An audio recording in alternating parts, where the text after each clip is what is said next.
कहते हैं, जब विष भी अमृत बन जाए तो समझो शिव का स्पर्श हुआ है, क्योंकि जहां महादेव का हृदय होता है वहां विष भी वरदान बन जाता है।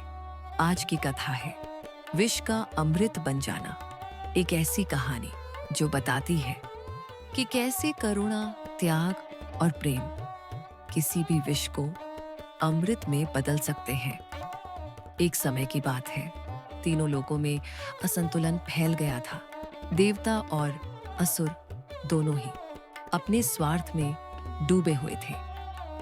धरती पर ताप बढ़ता जा रहा था, नदियां सूख रही थीं और प्राणियों के मन में असंतोष का विष फैल रहा था।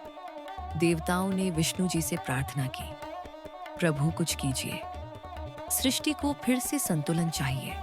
विष्णु जी ने कहा, संतुलन तभी लौटेगा जब सागर मंथन होगा, क्योंकि मंथन से निकलेगा अमृत और विष। दोनों जीवन के प्रतीक हैं। देवता और असुर दोनों सागर के किनारे इकट्ठा हुए। मंदराचल पर्वत को मंथन दंड बनाया गया, वासुकी नाग को रस्सी। विष्णु ने कच्छप अवतार लेकर पर्वत को स्थिर किया और फिर आरंभ हुआ सागर मंथन।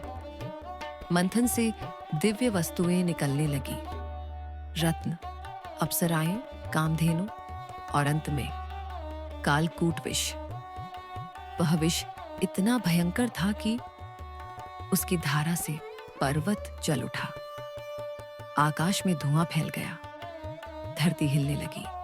देवता भयभीत होकर बोले, यह विष तीनों लोगों को नष्ट कर देगा। वह विष केवल जल को नहीं बल्कि वायु और अग्नि को भी विषैला बना रहा था। जहां जहां उसकी धारा पहुंची वहां जीवन समाप्त होने लगा। देवता भागते हुए कैलाश पहुंचे। वहां महादेव ध्यान मग्न बैठे थे। उन्होंने विनम्र होकर कहा, प्रभु कृपा करें, यह कालकूट विष सृष्टि को भस्म कर देगा। आप ही इस संसार के रक्षक हैं। आपके सिवा कोई नहीं जो इसे संभाल सके। शिव ने धीरे से आंखें खोली।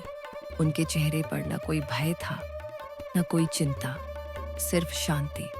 उन्होंने कहा, यदि यह विष सृष्टि को नष्ट करेगा तो मैं इसे धारण कर लूंगा, क्योंकि शिव का अस्तित्व ही सृष्टि की रक्षा के लिए है।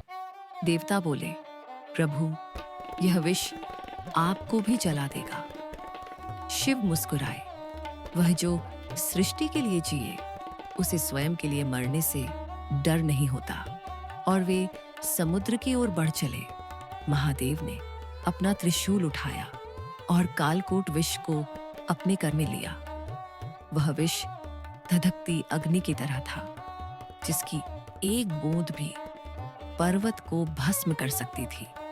देवता, असुर सब भय से कांप उठे और तभी शिव ने वह विष अपने मुख में डाल लिया।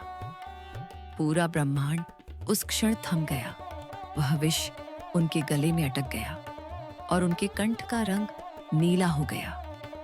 धरती पर गूंज उठा, जय नीलकंठ महादेव। मां पार्वती यह देखकर घबरा उठी।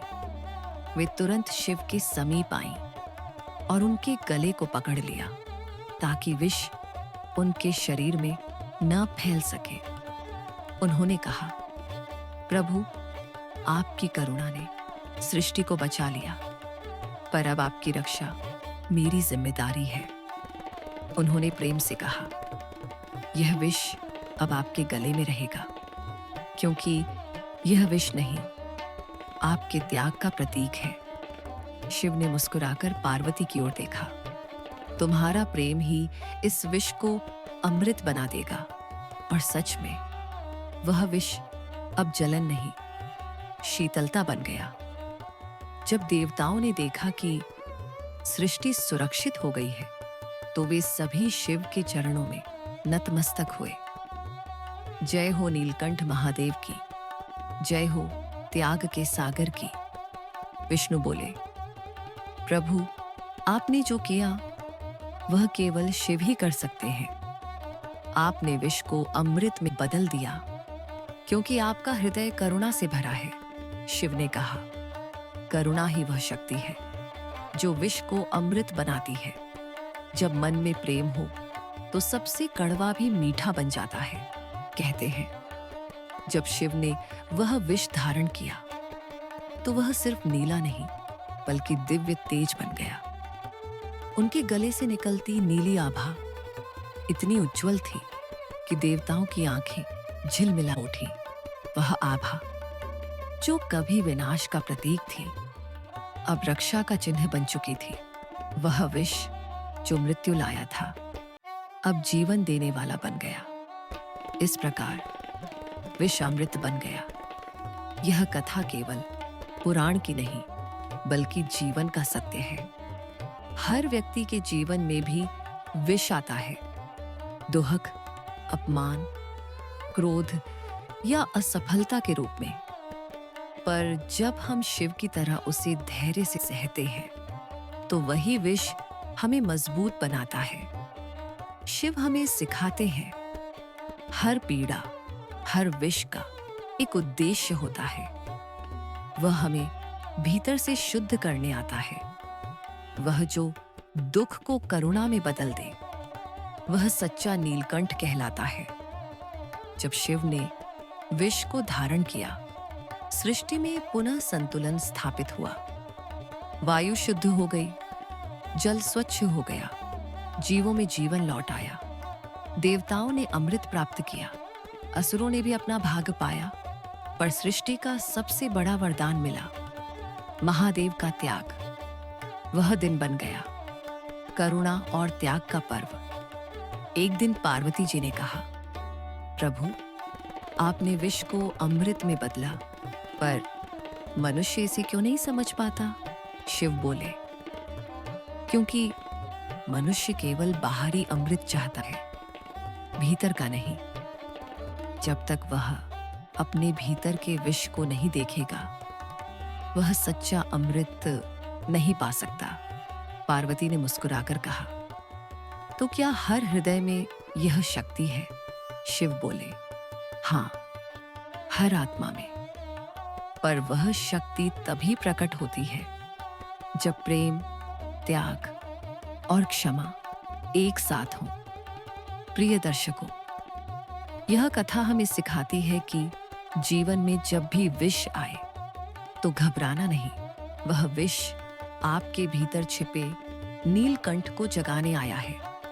जब हम दूसरों के दुखों को समझते हैं, उनके लिए त्याग करते हैं, तो हम स्वयं अमृत बन जाते हैं। शिव हमें यह नहीं सिखाते कि विष से डरना चाहिए, वे सिखाते हैं विष को अपनाकर भी मुस्कुराना चाहिए। क्योंकि जब हृदय पवित्र हो तो हर विष अमृत बन जाता है। वह जो विष पी जाए और मुस्कुराए, वही सच्चा शिव भक्त है। वह जो दूसरों के दोहक को अपने भीतर संभाले, वही नीलकंठ है। EUM नमः शिवाय।